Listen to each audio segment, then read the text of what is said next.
And we are back again. Got quite a list already. And I just noticed this.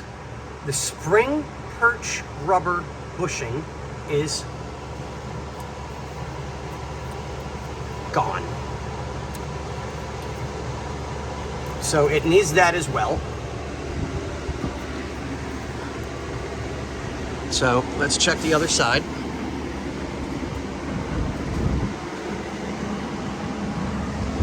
See what the radius arm bushings look like. Actually look pretty decent. I mean, they've got paint and stuff on them, but they don't appear to be all dry rotted and nasty. So that's actually really good. Okay. And yep, bushing's gone.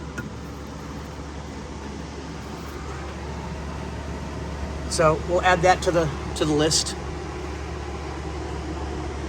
Okay. I'll get the drums off at some point. Double check everything, make sure that the brakes are good. Okay, so in a second we're gonna go to the back and we'll let you know on that one. All right, thanks guys.